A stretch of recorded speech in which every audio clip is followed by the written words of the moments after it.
I think and really feel that if you're going to have a concealed carry permit, you should first and foremost know how to store it, how to use it, and know that the impact it has if you ever have to shoot it. Tonight, we're following up on the new requirements now in effect for getting a concealed carry permit in Colorado.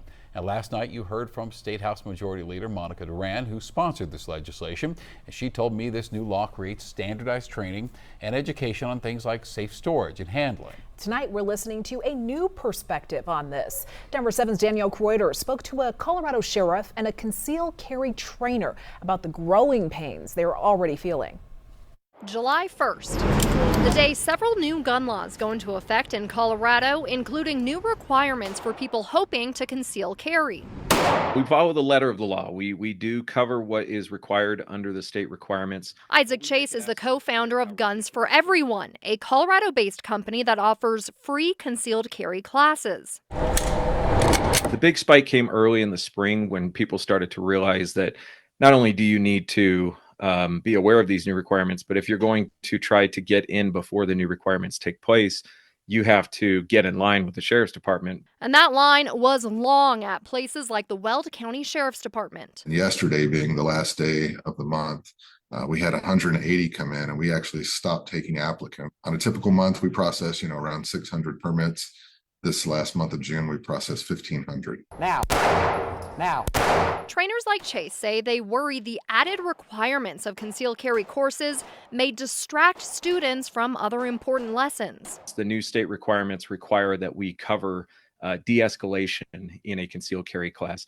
And a single concealed carry class in no way is going to provide adequate information or training. The law also requires that the class covers all the gun laws pertaining to the possession, carrying, and purchasing of firearms that have changed in the last 5 years at the state and federal level.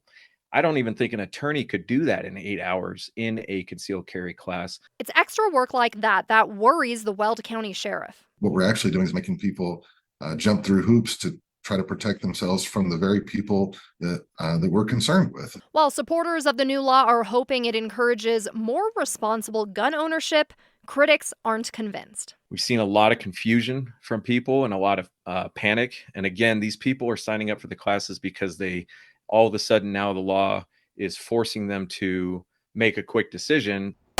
I'm Danielle Kreuter, Denver 7. That concealed carry instructor says he's currently working to file a lawsuit against the state.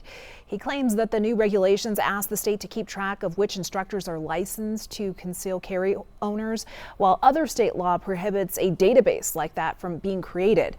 That lawsuit has yet to be filed. We'll keep you updated. And another new gun law took effect today as well. This one requires gun sellers get a state-issued firearms dealer permit to be able to operate. And if they don't, they're looking at a fine of up to $250,000. State Senator Jeff Bridges sponsored the bill and says this is going to give Colorado the basic oversight it needs over these stores. Now, this is just the latest of several new gun laws here in our state. In January, another took effect, requiring gun owners to lock their firearms in secure containers when left in their vehicles.